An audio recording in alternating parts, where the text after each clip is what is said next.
D'abord, lorsque vous parlez des détournements de fonds, avant que nous puissions arriver au problème énergie et d'eau, euh, je l'ai dit dernièrement, actuellement, il faut indexer le responsable. Aujourd'hui, nous indexons directement le président de la République parce que c'est lui qui a le dernier mot. Ce n'est que lui qui peut stopper toute cette gabegie financière. C'est lui qui peut sanctionner. Mais il ne sanctionne pas. En ce moment, qui allons-nous indexer? Le président de la République lui-même a parlé du verre qui était dans le fruit. Mais aujourd'hui, nous pouvons dire que le véritable verre, c'est le président de la République lui-même. La CID souhaiterait que ces manifestations se tiennent finalement dans une salle fermée. Voilà, question en fait d'éviter les risques que les services de sécurité ne perdent contrôle de la situation. Est-ce plausible comme argumentation? Bon, ça, c'est une façon de tromper la population. C'est une façon de tromper la population. Ils sont allés un peu plus loin. Ils ne se sont pas seulement arrêtés au risque de débordement. Nous avons entendu ça et là qu'il y aurait des foyers d'armes. Voilà la raison qui fait qu'ils n'autorisent pas les manifestations. Mais de quel foyer? S'ils savent qu'il y a des foyers d'armes, pourquoi ne vont-ils pas mettre la main sur ces foyers d'armes? Ils devraient, puisqu'ils sont suffisamment informés, ils ont la bonne information. S'ils en parlent, c'est qu'ils savent où se trouvent ces foyers d'armes. Mettez la main sur ces foyers d'armes. En ce moment, laissez la possibilité à la population de pouvoir manifester. La population manifeste de façon pacifique. C'est parce que c'est comme je l'ai dit tout à l'heure, il y a un réel problème qui est là. Il y a un problème qui affecte le quotidien de la population. Mais on ne peut pas nous demander de ne pas parler de ces problèmes, de ne pas nous manifester, pendant que eux ne manifestent pas la volonté de vouloir résoudre ces problèmes. Mais tant que le problème ne sera pas résolu, je ne vois pas pourquoi est-ce que nous, qui organisons ces manifestations, nous allons reculer. Nous ne reculerons pas. Je le dis avec fermeté, nous ne reculerons pas. Nous allons continuer. Là, nous avons même eu la possibilité, nous avons témoigné notre bonne volonté en informant la préfecture. Mais il y a aussi des manifestations spontanées et c'est aussi pris en compte par le droit international et même le droit congolais. C'est pris en compte. Et si la préfecture continue à ne pas nous accorder ces autorisations, alors nous prendrons la deuxième option, les manifestations spontanées. Aujourd'hui, la population congolaise, la jeunesse congolaise n'a plus peur de la répression. La famine n'attend pas. La maladie n'attend pas. Vous pouvez penser que c'est dans la répression qu'on va discipliner le peuple, qu'on va les demander d'accepter de continuer à supporter la famine. Je vous dis que vous vous trompez.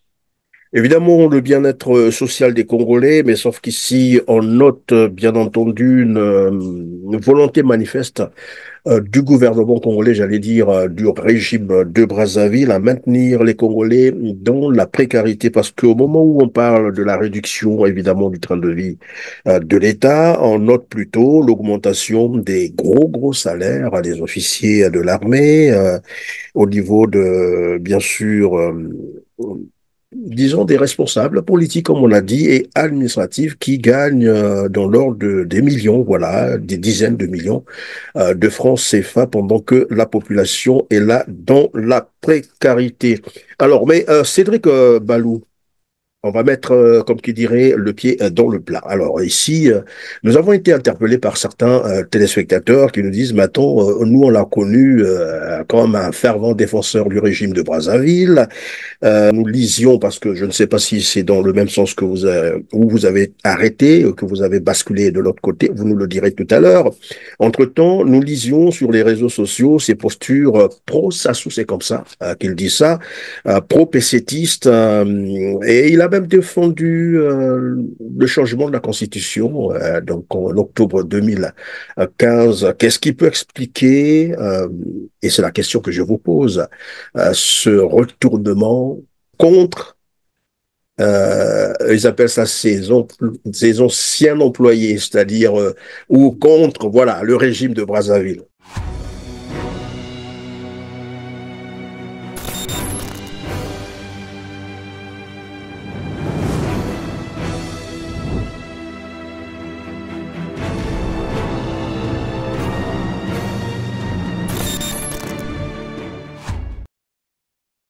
Mesdames, Messieurs, bonjour, ravi de vous retrouver sur R7 en compagnie de Castellan Cédric Balou. Bonjour Cédric. Bonjour, monsieur Christian Perrin. Merci Castellan d'être encore avec nous sur R7. Nous allons revenir sur la restriction de l'espace civique au Congo-Brazzaville, a annoncé avant-hier l'OCDH dans un communiqué.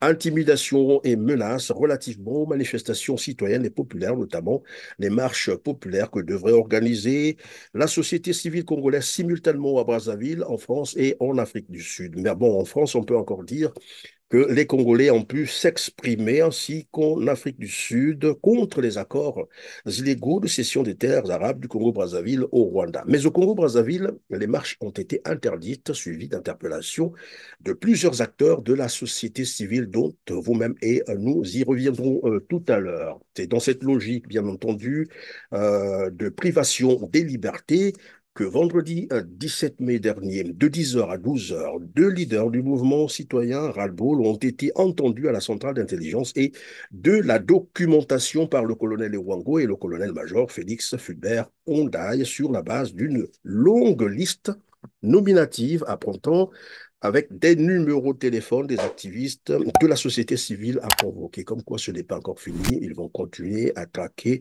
et à intimider. Alors, Cédric Balou, c'est sur ce même plateau que vous nous disiez la fois dernière que vous ne reculerez pas, vous n'abandonnerez pas malgré toutes ces menaces.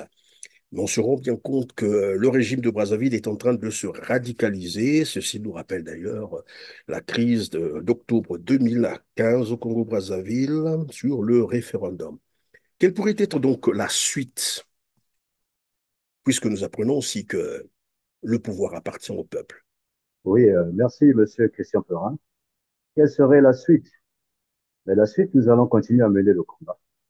Parce que tant que les problèmes de la population ne sont pas résolus, tant que les problèmes des jeunes ne sont pas pris en compte, alors que le gouvernement est censé veiller au bien-être de la population.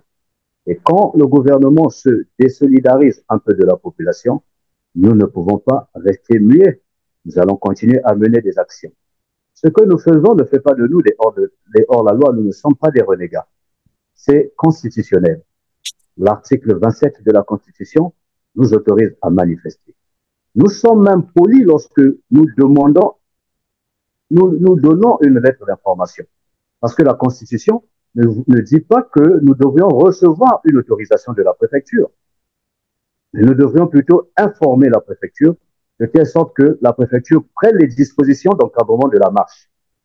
Mais nous sommes polis. Aujourd'hui, nous avons déjà fait une première tentative. On nous a refusé. Vous savez ce qui s'est passé. J'avais été enlevé. Nous avons fait une deuxième tentative le 16 mai. Pour le 16 mai, une interdiction nous a encore été formellement donnée. Vous parlez des interpellations du 17. Non, la marche du 18, nous ne sommes pas liés à cette marche. Nous l'avons soutenue de loin. Nous avons plutôt lancé la marche du 16 mai.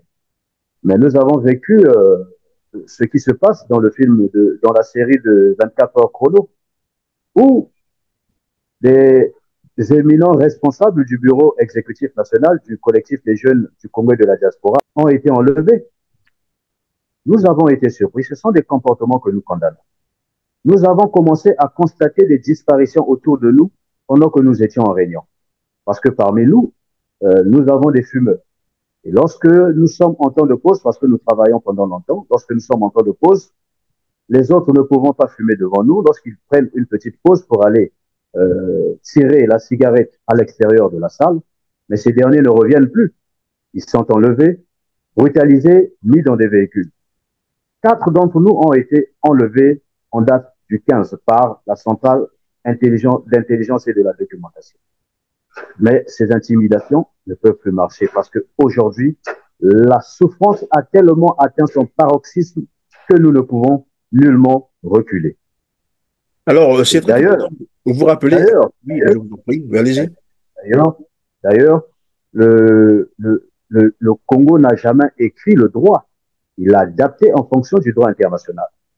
Et le droit international reconnaît les manifestations. Donc, le Congo ne peut pas interdire les manifestations. Les manifestations commencent lorsque se posent des véritables problèmes. Aujourd'hui, nos autorités doivent comprendre qu'il y a un ras-le-bol qui est là.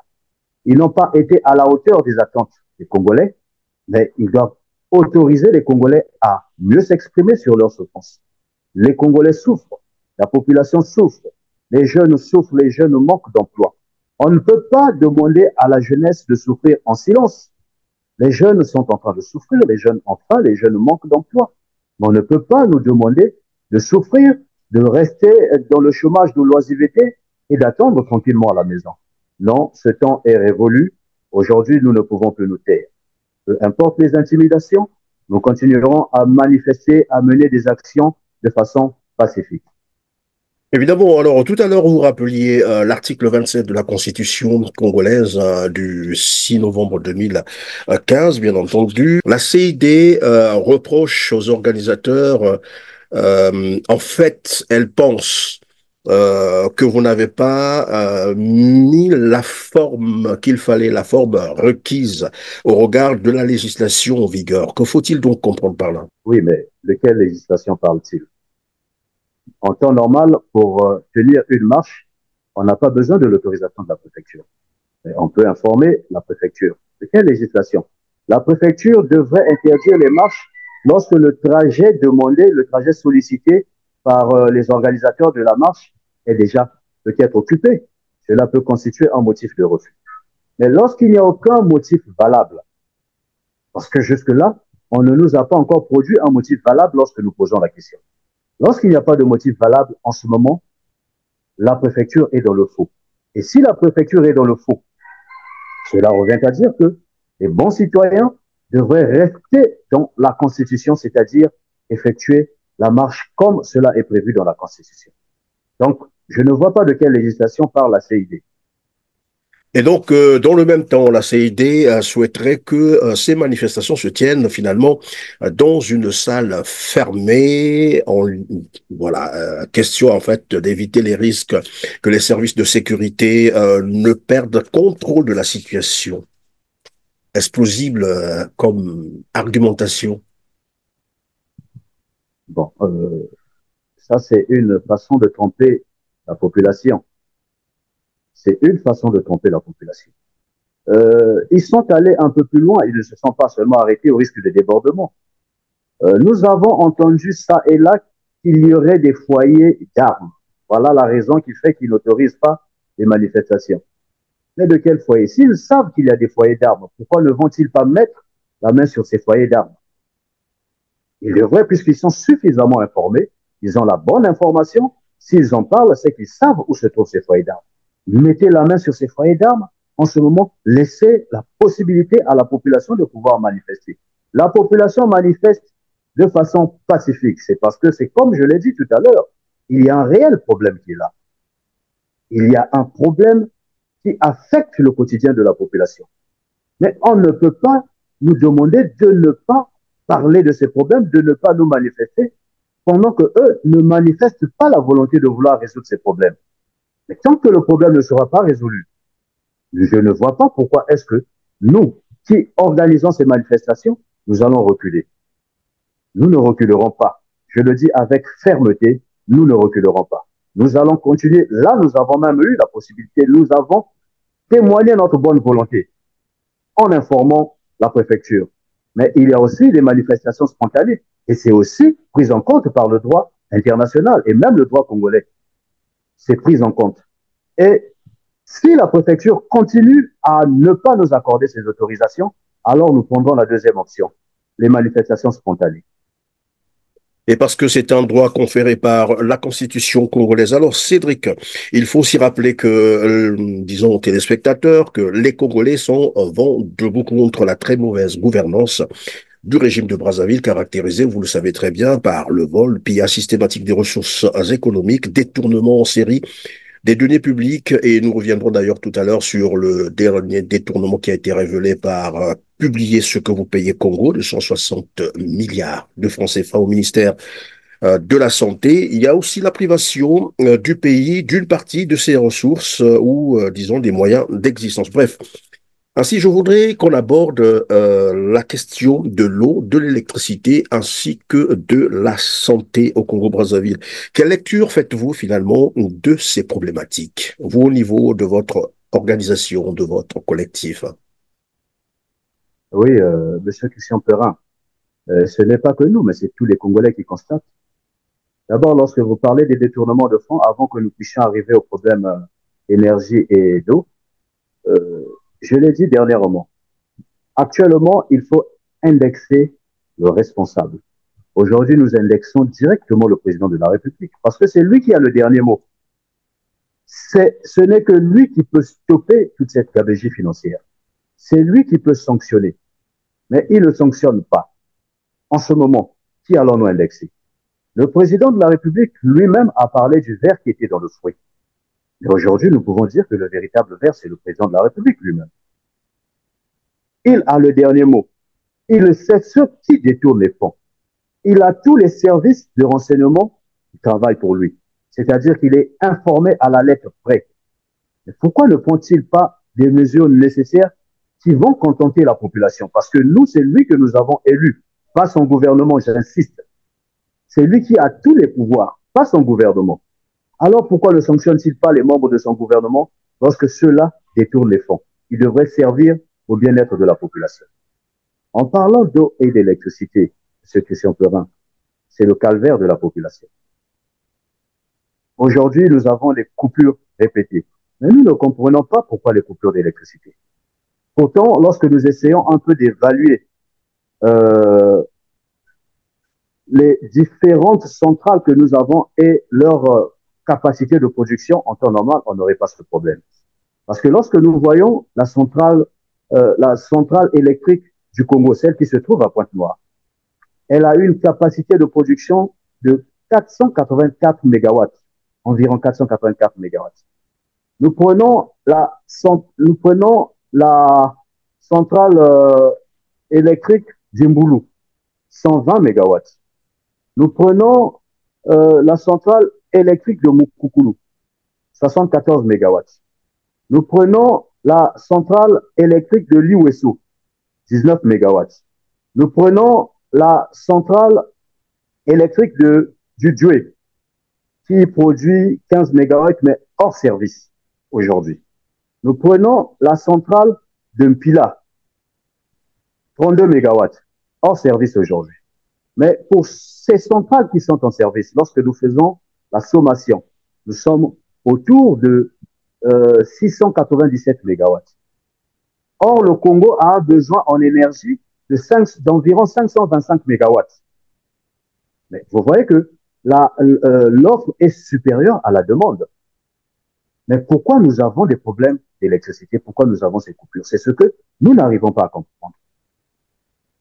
Le problème, nous l'avons identifié. Le problème, c'est l'obsolescence du système de gestion. Quand on voit le réseau, c'est-à-dire les câbles de distribution, ils sont vieillissants. Et lorsqu'ils se sectionnent, tant que la population n'a pas fait recours à la EKRC, les techniciens ne sont pas informés.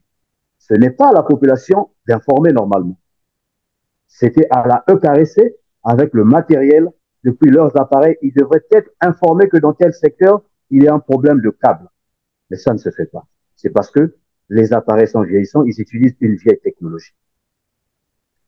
À partir de ce problème, nous avons aussi fait des propositions là-dessus.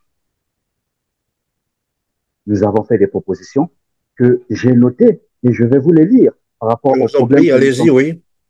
Parce que tant qu'on n'aura pas aussi à porter une connaissance nouvelle aux ingénieurs et aux techniciens, nous allons toujours être plongés dans ces problèmes et nous dépendrons toujours des techniciens et ingénieurs étrangers. Alors que nous, aujourd'hui, nous avons besoin de la congolisation. La congolisation voudrait dire que nous ayons des bons ingénieurs congolais, que nous ayons des bons ingénieurs, des bons techniciens congolais. Nous avons besoin de cette indépendance. Et l'indépendance passe par la formation de nos propres ingénieurs et techniciens. Nous avons fait quelques propositions sur l'électricité. J'avais fait un discours là-dessus, mais je vais vous présenter ces propositions. En ce qui concerne l'électricité, ouais, il faut moderniser notre réseau électrique avec des technologies avancées pour réduire les pertes d'énergie et stabiliser la distribution. Je venais de parler du vieillissement des câbles électriques. Monsieur Christian Perrin, il suffit de faire la ronde, vous serez triste de constater l'état des câbles qui permettent la distribution du courant électrique.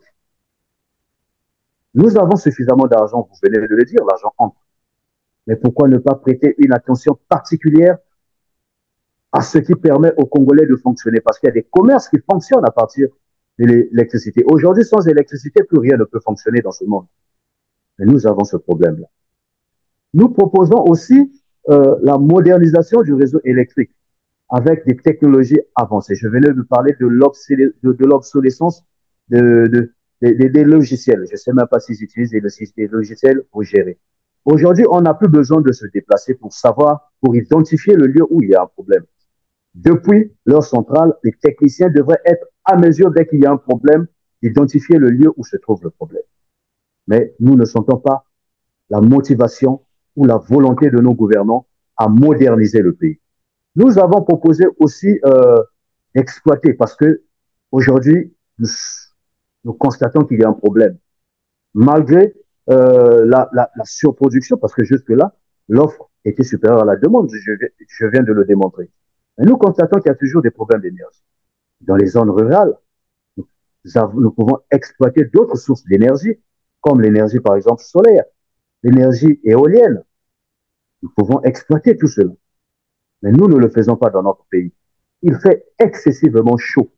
On devait exploiter cela. C'est un manque de volonté de nos gouvernements. Nous proposons aussi de mettre en œuvre des réformes pour encourager les investissements dans le secteur de l'énergie et garantir une régulation efficace du marché. Le gouvernement devrait injecter beaucoup d'argent pour l'amélioration de notre réseau électrique. Mais le gouvernement ne le fait pas. Mais finalement, si les priorités du gouvernement, ce n'est pas le bien-être social, où se trouvent leurs priorités? C'est ce que nous voudrions comprendre. Nous avons ce même problème avec de l'eau. Parce que quand on parle du problème de l'électricité, de l'autre côté, nous avons aussi le problème d'eau. Les deux vont de pair. Là-bas aussi, nous avons fait des propositions, notamment la modernisation et étendre le réseau de distribution d'eau, y compris les stations de traitement pour garantir un approvisionnement continu et de qualité. Vous savez que l'eau qui est distribuée dans notre pays, elle n'est pas de qualité. Vous avez des images par-ci, par-là où l'eau a une coloration qu'on ne peut même pas qualifier. Mais aujourd'hui, l'eau est à l'origine de plusieurs maladies dans notre pays. Nous demandons à nos autorités de beaucoup plus s'investir dans ces deux entreprises, la EKRC et la LCDE. Nous avons aussi proposé de réduire la réduction des pertes considérables d'eau par des programmes efficaces de détection et de réparation des fuites. C'est comme je venais de dire, ce qui se passe au niveau de la EKRC, c'est la même chose avec l'eau. Il y a des fuites par-ci par-là. Or que chaque fuite est une perte d'argent. Parce que pour l'eau gaspillée, cette eau n'est pas consommée par les Congolais, c'est une eau perdue. Alors que cette eau perdue pouvait être monétisée. C'est pourquoi nous demandons... Voilà, alors, merci. Alors, Cédric Balou, tout à l'heure, je vous ai entendu dire, rappeler d'ailleurs que le ver dans le fruit donc faisait état de Denis Sassou Nguesso, finalement, c'est lui-même, et donc une manière de nous dire que c'est lui qui ne veut rien faire, en fait, ou qui affecte tous les secteurs, disons, j'allais dire, de la vie de la nation congolaise.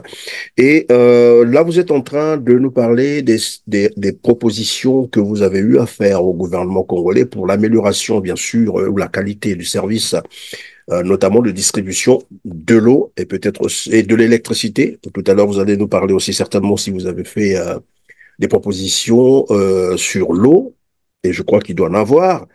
Alors, si je vous ai bien compris, c'est finalement un problème de manque de volonté politique. C'est-à-dire, euh, c'est fait exprès, on ne veut pas servir aux Congolais ce qui leur revient de droit, notamment l'eau et l'électricité, malgré qu'ils payent en fait les quittances.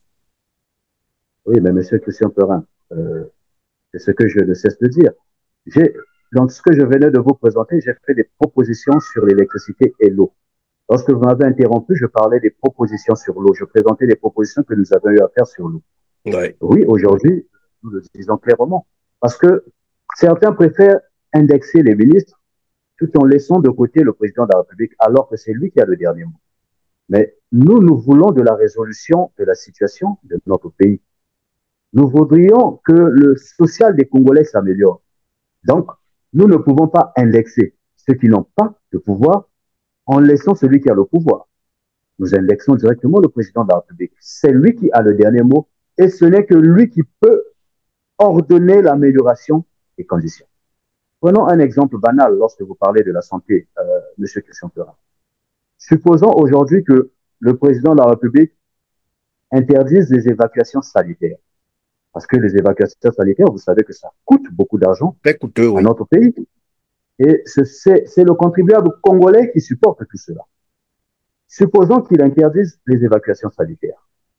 Ne pensez-vous pas que le gouvernement va s'activer pour améliorer les hôpitaux? C'est pourquoi nous disons aujourd'hui que c'est un manque de volonté de la part de notre président. Mais le président ne devrait pas oublier que c'est lui qui rendrait des comptes à la population au terme de son mandat parce que c'est lui qui a été élu par son gouvernement. Évidemment, nous parlons souvent de l'eau, de l'électricité qui manque, une pénurie, j'allais dire, à récurrence. Et on ne revient jamais sur les conséquences pour bien appréhender la question, disons, la problématique de l'eau et de l'électricité. Mais avant de continuer, je vais proposer de suivre un reportage réalisé par une chaîne locale de Brazzaville sur l'eau et l'électricité au Congo et on revient sur le plateau tout à l'heure. Suivez. La capitale congolaise vit au rythme des coupures intempestives d'électricité. Judy Kael, propriétaire d'une chambre froide, n'a pas de choix. Elle est obligée d'utiliser le groupe électrogène au regard des pertes de marchandises déjà enregistrées. La tenancière de la chambre froide est sur la voie de fermer définitivement. Malgré tout ça, on continue de payer les factures. Donc quand tu ne payes pas, c'est des problèmes. Chaque fois, ce n'est que les agents qui passent. Les agents qui passent. Les agents de la SNE qui traînent de partout. Donc dans la journée, vous pouvez recevoir au moins 3 personnes. Il faut que venir vérifier tout ça. Mais le courant n'est pas stable. Là, le congélateur ne marche plus. Je ne vends plus. Je suis obligé de faire juste l'entreposage. Parce que la marchandise, je n'ai plus rien là où je suis là. Je n'ai plus rien. On a dû changer de moteur parce qu'avec les coupures incessantes, ça a dû court-circuiter la machine. Du coup, on a dû racheter un autre moteur à 350 000. Plus la main-d'œuvre, ça nous a pris 500 000. Pour les vendeurs des produits congelés en détail, l'heure est au solde des marchandises. Car il faut vite écouler les produits de peur qu'ils ne se décomposent. C'est un manque à gagner.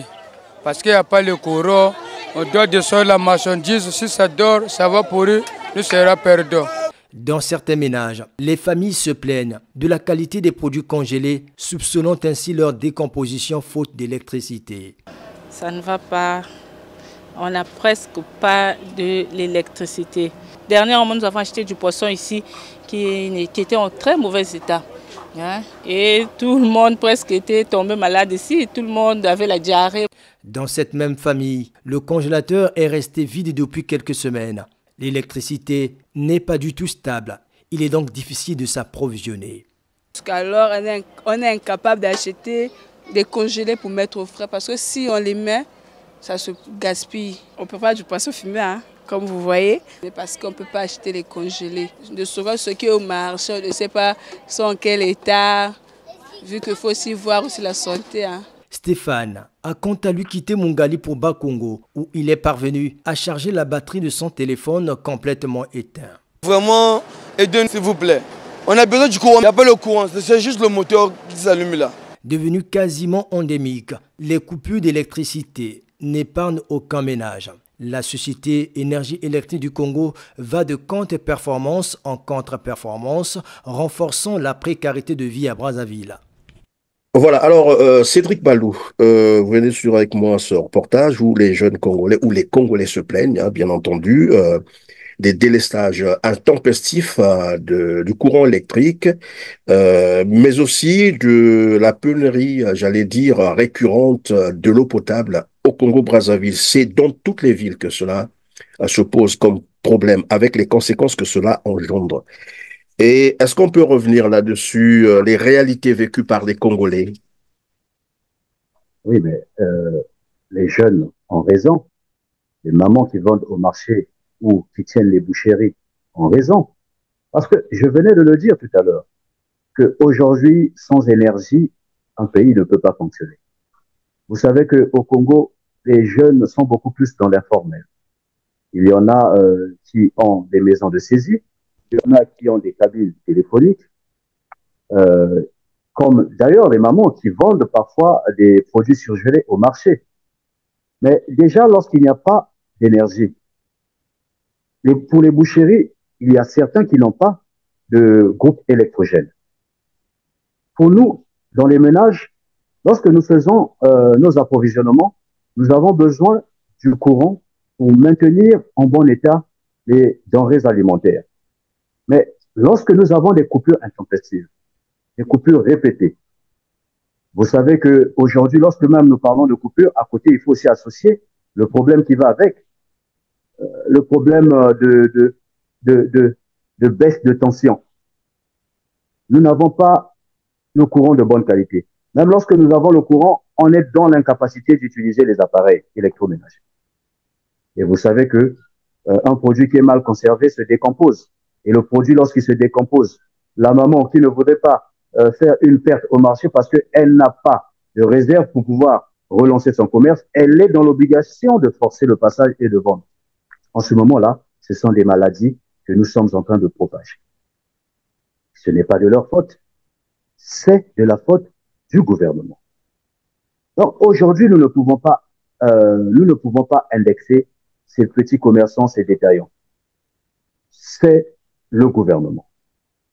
Alors, c'est le gouvernement, évidemment, comme vous le dites. Sur ce même plateau, nous avons reçu les acteurs de la société civile qui nous ont témoigné un certain nombre de faits où ils sont allés à la morgue. Alors, ce qu'ils ont vécu là-bas, c'est vraiment ahurissant parce qu'ils nous ont dit, finalement, il y a trop de morts au Congo-Brazzaville, trop de morts. Le taux de mortalité a vraiment galopé. Et curieusement, on n'en parle pas au Congo-Brazzaville, mais ils nous ont dit qu'ils sont allés à la morgue, obligés d'enjamber d'autres corps pour aller déposer les leurs. Et voilà, c'est effrayant. Et moi, je voulais comprendre avec vous aussi, puisque nous parlons de l'eau et de l'électricité et qui peuvent engendrer, vous l'avez expliqué tout à l'heure, des maladies, évidemment, dues à des produits, à ce qu'on appellerait l'insécurité alimentaire, parce que si les aliments ne sont pas bien conservés, naturellement, ça va causer du tort à ceux qui vont les consommer. Mais il y a aussi l'économie informelle au Congo qui souffre de ces délestages.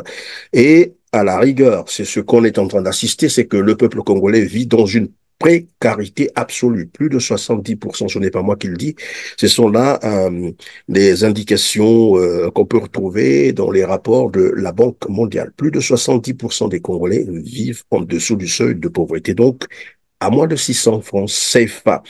Alors, il y a un décret, puisque nous parlons aussi de l'eau et de l'électricité, le décret numéro 99-2078 du 31 décembre 1999 relatif à la prise en charge par le budget de l'État des consommations d'eau, d'électricité et de téléphone de certains responsables politiques et administratifs au Congo-Brazzaville.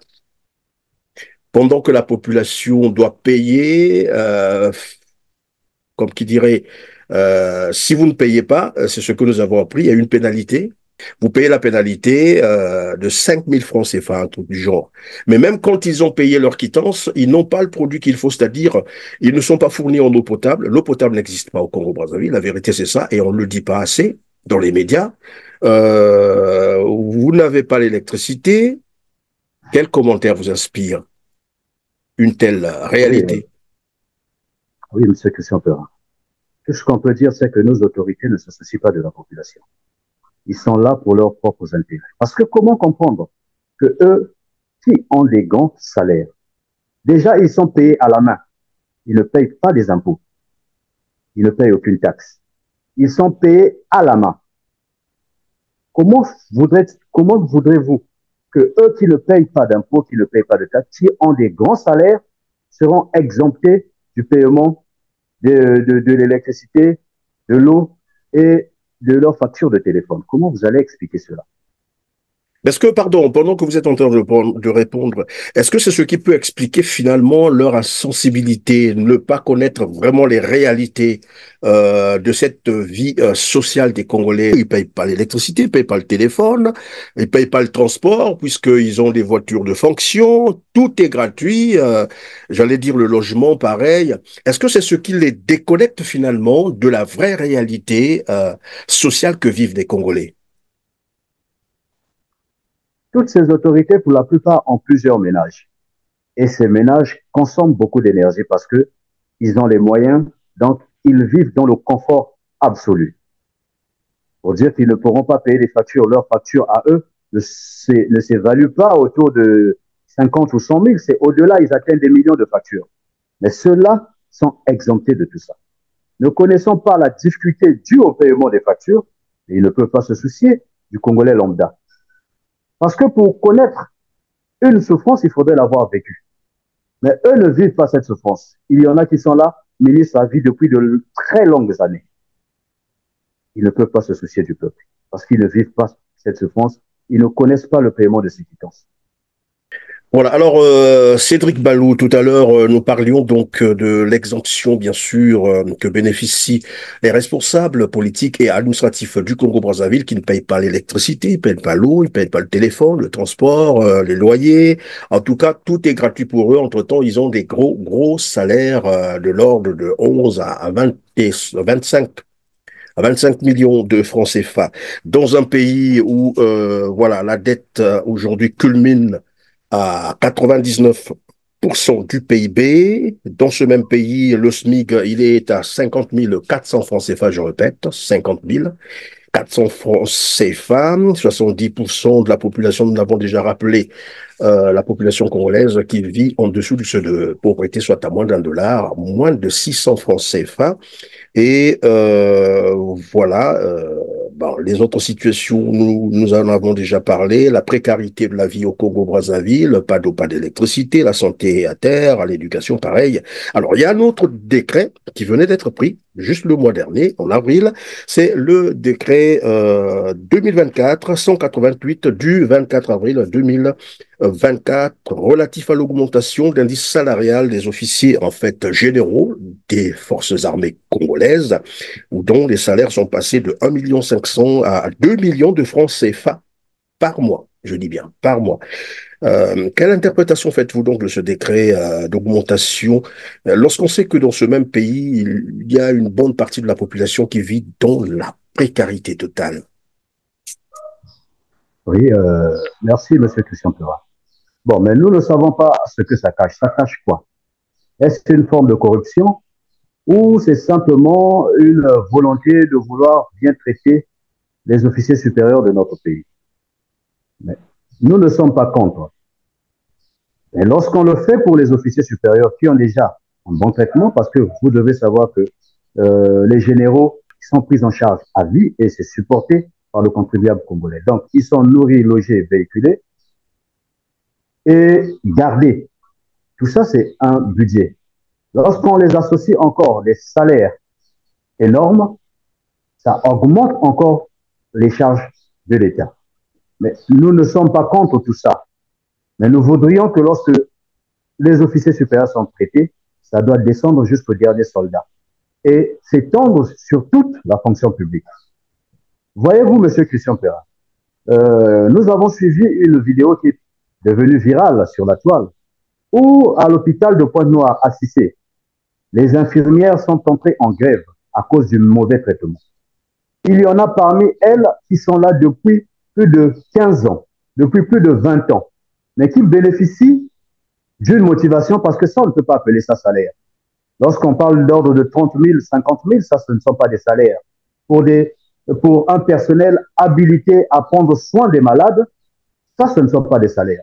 Mais nous comprenons l'augmentation du taux de mortalité dans notre pays, mais lorsque vous traitez mal des personnes qui sont censées veiller sur nos vies, qui sont censées nous soigner, est-ce qu'ils feront leur travail avec amour? C'est pourquoi je dis que nos autorités n'ont pas cette volonté de transformer qualitativement la vie des Congolais. Et dans le même sens, évidemment, certains, les observateurs de la vie politique du Congo-Brazzaville, d'aucuns pensent que c'est une forme de corruption de ces généraux, une façon de les préparer à réprimer les contestations à venir, les revendications sociales. Qu'est-ce que vous en pensez? Qu'est-ce que vous en dites, vous? Monsieur Christian Perrin, je vais vous dire une chose vraie. Aujourd'hui, la population congolaise, la jeunesse congolaise n'a plus peur de la répression. La famine n'attend pas. La maladie n'attend pas. Vous pouvez penser que c'est dans la répression qu'on va discipliner le peuple, qu'on va les demander d'accepter de continuer à supporter la famine. Je vous dis que vous vous trompez. Tant que les problèmes des Congolais ne seront pas pris en compte, tant que le social des Congolais ne sera pas amélioré, nous allons continuer à manifester. Mais puisqu'on nous refuse régulièrement les autorisations, je le rappelle encore, je l'ai dit tantôt, mais je le rappelle afin que le message puisse bien passer. Nous finirons par commencer à sortir sans demander l'autorisation. Parce que de toutes les façons, pour une manifestation, nous n'avons pas besoin d'autorisation. Il y a deux formes de manifestation. Il y a une manifestation où vous pouvez informer la préfecture afin qu'elle prenne ces dispositions pour encadrer la marche. Et il y a des manifestations spontanées. Et c'est reconnu aussi par le droit international. Et puisque notre droit est calqué sur le droit international, je pense qu'ils le savent aussi.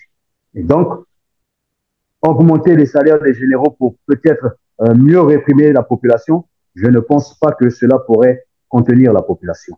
Et d'ailleurs, même ces généraux, ils ont des enfants qui sont au chômage, ils ont des neveux qui sont au chômage, ils ont des nièces qui sont au chômage, et nous sommes en train de lutter pour améliorer leurs conditions de vie. Et nous allons atteindre nos objectifs. Ça, personne ne pourra nous empêcher d'atteindre ces objectifs. Oui, mais est-ce qu'on peut penser qu'on est en train, finalement, de créer là une société à double vitesse au Congo-Brazzaville où il y a une classe qui peut jouir de tout? Là, on apprend les généraux qui ont des salaires de l'ordre de 2 millions de francs CFA le mois, des ministres qui gagnent 11, 12, 13, 15 millions, 25 millions le mois. Dans le même temps, on a une bonne partie de la population, j'allais dire, et je peux me tromper, mais je ne pense pas, au moins 80% des Congolais vivent dans l'extrême précarité, et ce n'est pas l'argent qui manque au Congo pour qu'on pense à ces cons. Est-ce qu'on peut dire que c'est finalement juste un manque de volonté de vouloir améliorer les conditions de vie des Congolais? Monsieur Christian Perrin, dernièrement, je vous l'ai dit que vous m'avez posé la question de savoir, suite à l'intervention du Premier ministre, où il a dit que le gouvernement n'avait pas eu les moyens de sa politique. J'avais dit que c'était faux, c'était une façon de se moquer des Congolais, et je vais vous le démontrer encore une fois de plus aujourd'hui. Nous repartons en 2012. En 2012, nous avons connu dans ce pays un excédent budgétaire de 1000 milliards de francs CFA. En 2013, nous avons connu un excédent budgétaire de 1097 milliards 196 millions de francs CFA. En 2014, nous avons connu un excédent budgétaire de 1 milliard 923 millions 374 000 francs CFA. En 2015, zéro excédent budgétaire. En 2016, nous avons connu un excédent budgétaire de 298 milliards 249 000 francs CFA. Si il faut que nous parlons en termes de moyenne, c'est-à-dire nous additionnons tous ces excédents budgétaires et nous divisons sur le nombre d'années, nous obtenons l'excédent budgétaire moyen. Nous aurons 619 milliards 873 millions 675 050 francs CFA. Ça veut dire quoi? Ça veut dire que en 2012, nous avions eu 619 milliards 873 millions de francs CFA. En 2014, même chose. 2015, même chose. 2016, même chose. Lorsque nous voyons tout ça, pensez-vous que le Congo a eu un problème d'argent, et où le Congo a un problème d'argent et que le gouvernement aurait manqué les moyens de sa politique? Vous voyez déjà que le Premier ministre nous mène en bateau et nous plonge dans la distraction. Et c'est ce que nous ne voulons plus aujourd'hui. Nous voulons d'un gouvernement responsable qui dira que nous avons peut-être choisi une mauvaise direction, mais nous allons corriger les choses afin de relever le niveau de vie des Congolais. En ce moment-là, nous dirons que l'erreur est humaine et nous allons continuer d'accompagner. Puisque aujourd'hui, le programme que nous sommes en train de porter apporte, nous sommes en train de présenter apporte des solutions sur tous ces problèmes-là. Reste au gouvernement de prendre en compte ce programme et que nous puissions travailler en compte. C'est aussi le rôle de la société civile de venir apporter leur expertise là où le gouvernement a failli. Et c'est ce que nous sommes en train de faire. Nous ne sommes pas contre le gouvernement, mais nous voulons du bien-être social et c'est ce que nous sommes en train de faire.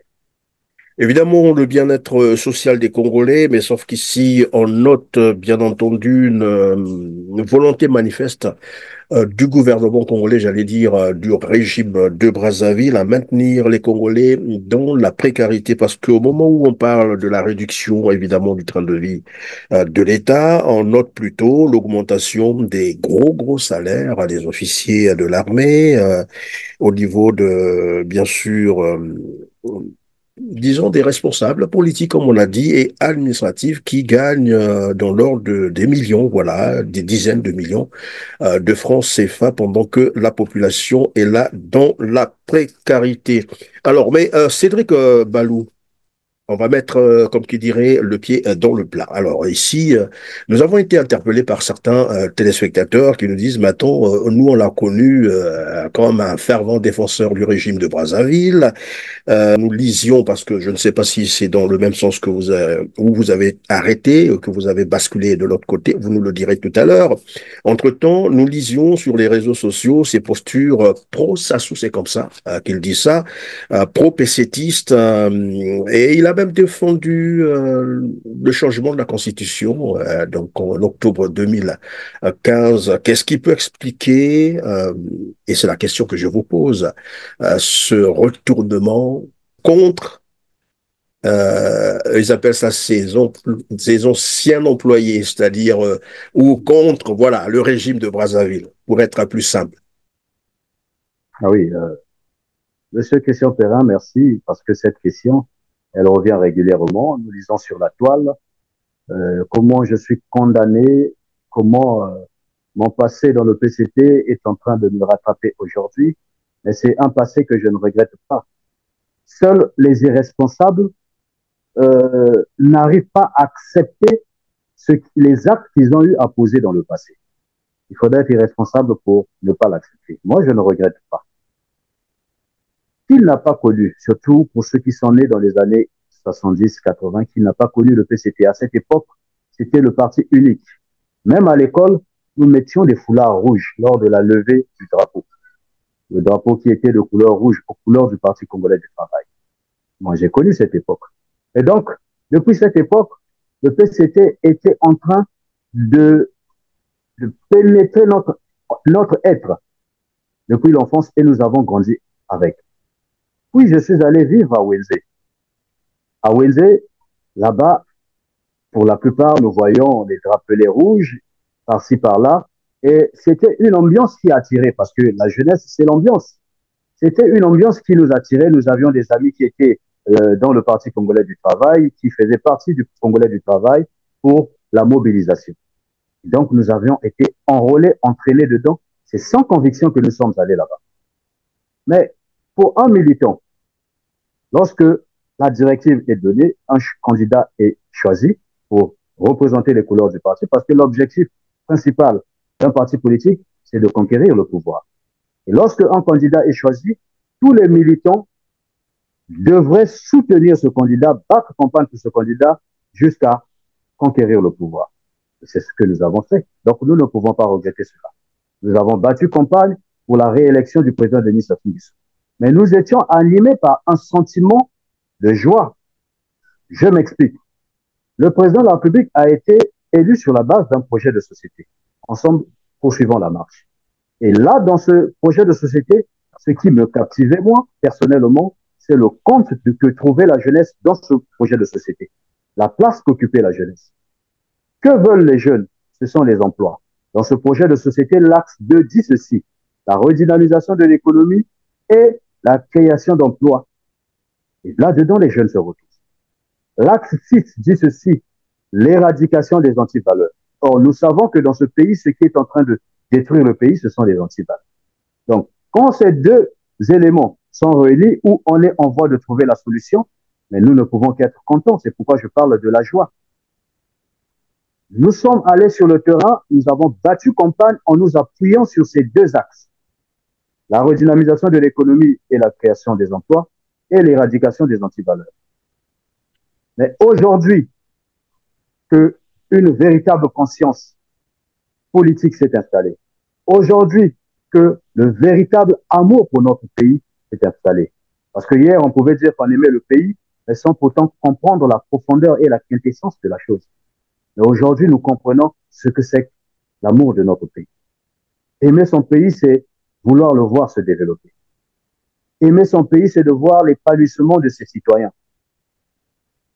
Aimer son pays, c'est de voir que les Congolais, les uns et les autres, s'aiment, sans distinction de région, sans distinction d'ethnie. Aimer son pays, c'est de cultiver le vivre ensemble. C'est tout ça, aimer son pays.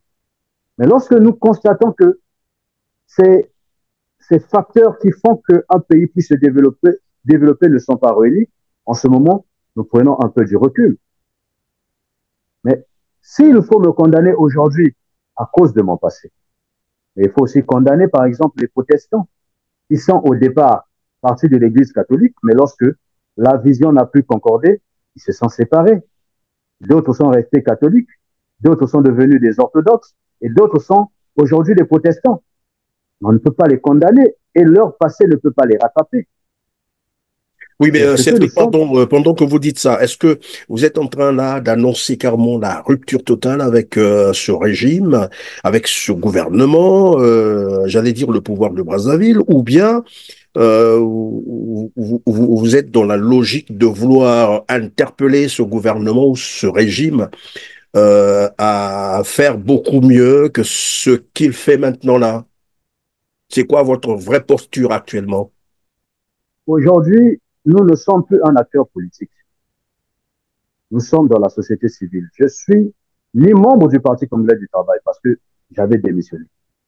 Je ne suis plus parce que dans le parti, il y a deux modes de démission. Il y a une démission de fait. Vous ne participez plus vous ne participez plus aux réunions. Vous n'assistez plus lorsqu'on vous appelle pour des réunions. Disons pour les activités, voilà, vous ne prenez plus part aux activités. Donc, vous ne participez plus aux activités, vous ne participez plus aux réunions. Et il y a une deuxième démission où vous rédigez.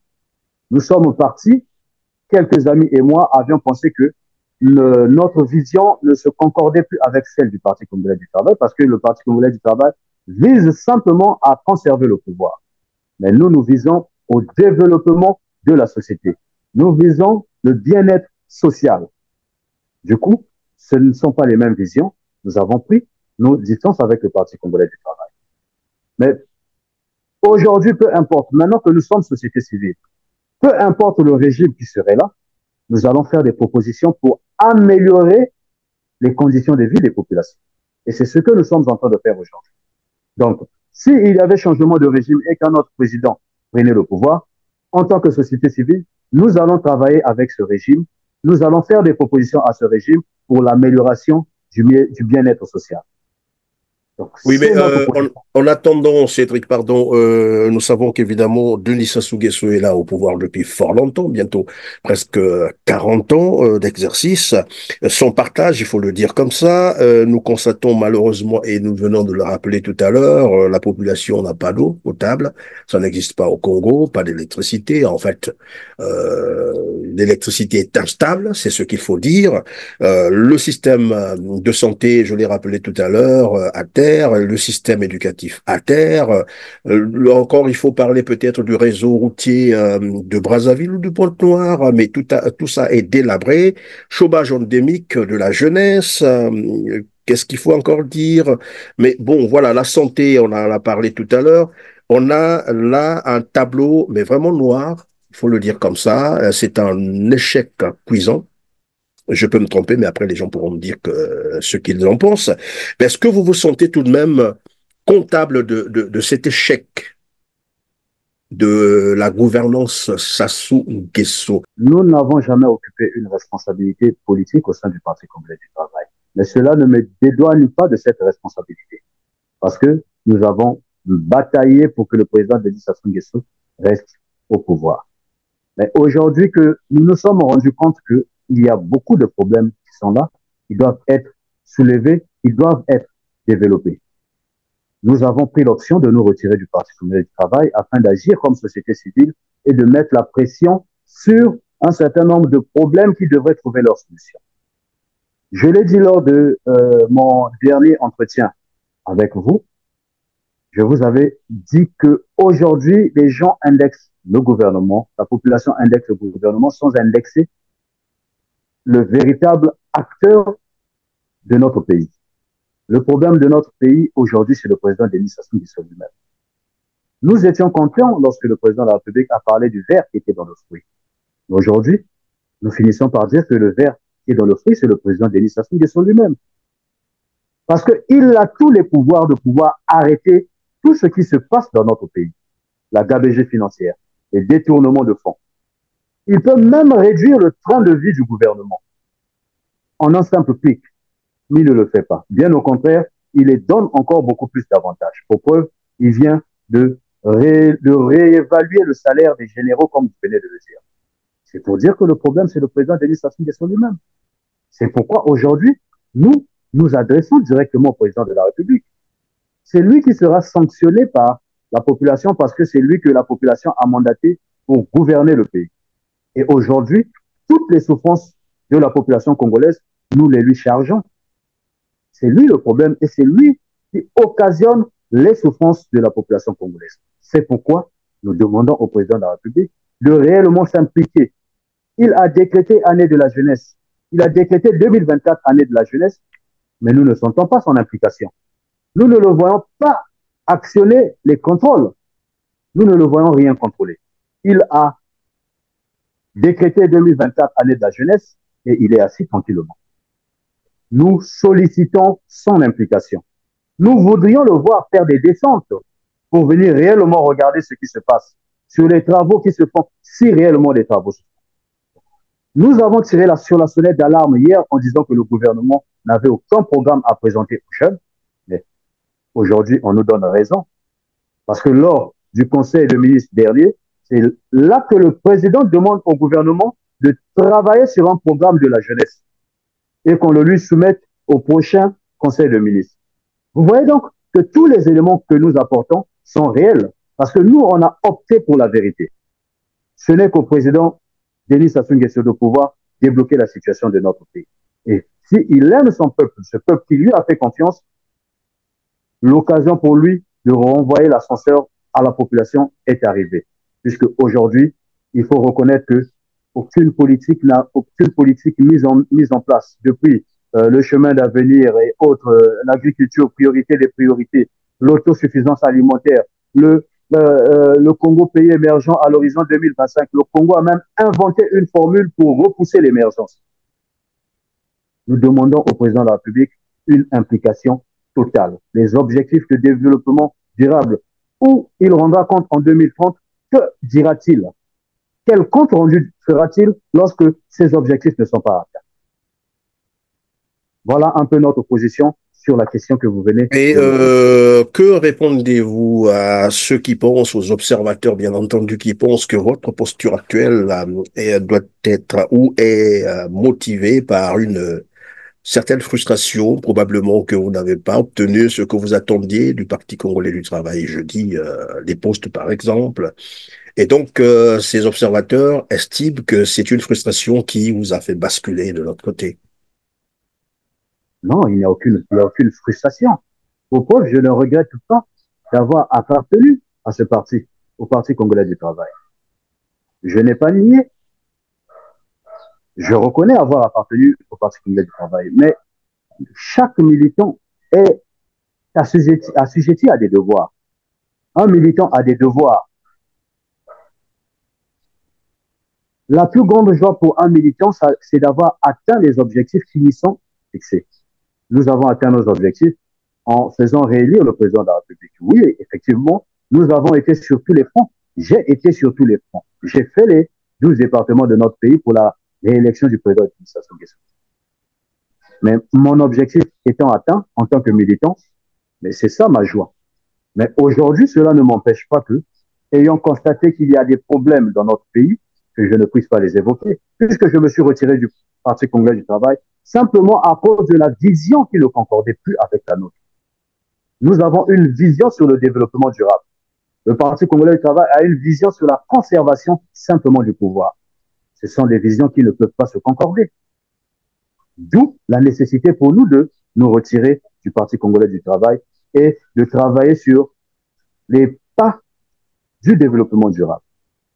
Alors, tout à l'heure, vous avez dit le développement durable d'ici à 2030. Est-ce que vous êtes en train de dire là que vous souhaiterez évidemment voir Denis Sassou Nguesso continuer jusqu'en 2030? Sinon, vous nous dites en quelques mots, que pensez-vous de la gestion des affaires de l'État par Denis Sassou Nguesso depuis qu'il est là? En quelques mots, bien entendu. Déjà, vous avez dit 2030, donc j'imagine que pour vous, Denis Sassou Nguesso doit rester là jusqu'à 2030, probablement. Après, vous me direz si je me suis trompé, d'analyse ou de compréhension. Après, voilà, vous nous direz aussi en deux mots, que pensez-vous de la gestion des affaires de l'État par Denis Sassou Nguesso depuis qu'il est au pouvoir? Je commencerai par la gestion des affaires d'État par Denis Sassou Nguesso depuis qu'il est au pouvoir. Beaucoup reste à faire. Parce que si nous regardons un peu les différents objectifs par rapport aux 17 objectifs de développement durable, beaucoup reste à faire. Voir le président Denis Sassou Nguesso rester jusqu'au pouvoir, ça, ce n'est pas à moi de le dire, c'est à son parti d'en décider. Il appartient à un parti politique qui est le CCT, et donc c'est au Parti congolais du travail de pouvoir décider s'ils vont encore le choisir, ils vont l'investir comme étant candidat en 2030. Mais nous avons fait un programme. C'est vrai que nous l'avons baptisé Denis Sassou Nguesso, mais nous l'avons simplement baptisé au nom du président de la République, simplement parce que c'est lui qui décrète 2024 comme étant année de la jeunesse. Et nous avons pensé que l'année de la jeunesse ne pouvait pas, les problèmes des jeunes ne pouvaient pas se régler en une année. Nous l'avons étendu jusqu'en 2030, où nous avons proposé ou conçu un programme de 1000 milliards de francs CFA sur 7 ans, donc 7000 milliards. Donc, nous sommes sur la base de notre programme quand on parle de l'horizon 2030. Nous parlons du programme. Maintenant, si c'est le Parti congolais du travail qui investit le président Denis Sassou Nguesso comme étant candidat qui devrait aller jusqu'en 2030, nous, on n'a pas de problème. Reste à convaincre les Congolais, parce que ce sont les Congolais qui choisiront, qui vont élire leur futur président. Ce n'est pas à nous de le dire. Et pardon, lorsque vous dites, dans le cadre, par exemple, de la gestion des affaires de l'État, lorsque je vous ai posé la question sur Denis Sassou Nguesso, qui est là depuis presque 40 ans, hein, qui gère le Congo de main de fer, la vérité c'est ça, sans partage, vous avez dit beaucoup reste à faire. Alors, il faut peut-être qu'on essaie de comprendre ce que veut dire beaucoup reste à faire. Est-ce que c'est un échec cuisant, comme disent les autres, ou bien beaucoup reste à faire, c'est-à-dire, qu'est-ce qu'il faut comprendre par là?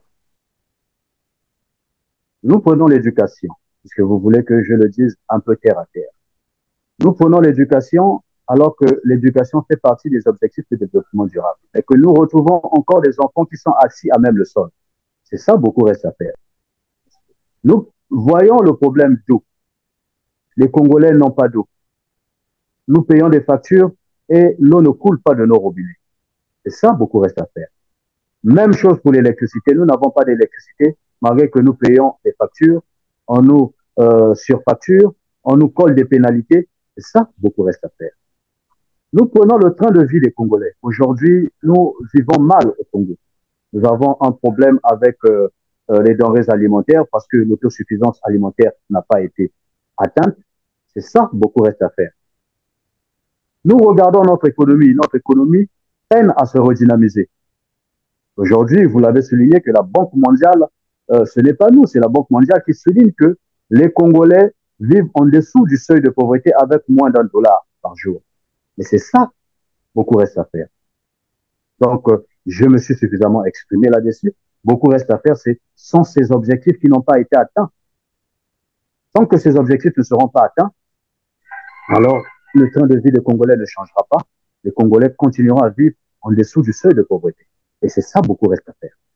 Et vous disiez tout à l'heure que vous allez soutenir la plainte déposée par la société civile, c'est ce que j'ai cru comprendre, contre la E2C, c'est ça? Est-ce que vous pouvez nous en parler un peu en quelques minutes? Oui, en ce qui concerne la EKRC, une plainte a été déposée par le mouvement des consommateurs du Congo, conduit par Monsieur Justin Andélé, avec qui nous sommes même en train de travailler en connivence en ce qui concerne le mot d'ordre que nous avons lancé. Parce qu'aujourd'hui, les Congolais doivent se réveiller. La EKRC, la SCDE sont des sociétés qui sont en train de martyriser les Congolais. Ils nous font connaître un enfer alors que nous payons les factures. Ces deux sociétés ne nous respectent pas. Ils nous traitent comme des enfants. Et lorsque vous allez même pour revendiquer, ils vous traitent comme des enfants. Aujourd'hui, nous allons les démontrer que c'est nous qui faisons en sorte qu'ils soient payés. Ceux qui ont des grands salaires comme le gouvernement ne payent pas les factures, alors que c'est eux les plus grands consommateurs d'électricité et d'eau. Mais ils sont exemptés de tout paiement de quittance. C'est nous qui supportons toutes ces charges-là.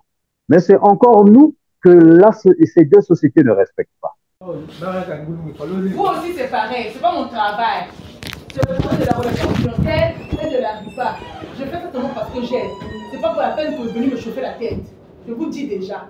Celui qui essaye mal, je sors tout le monde.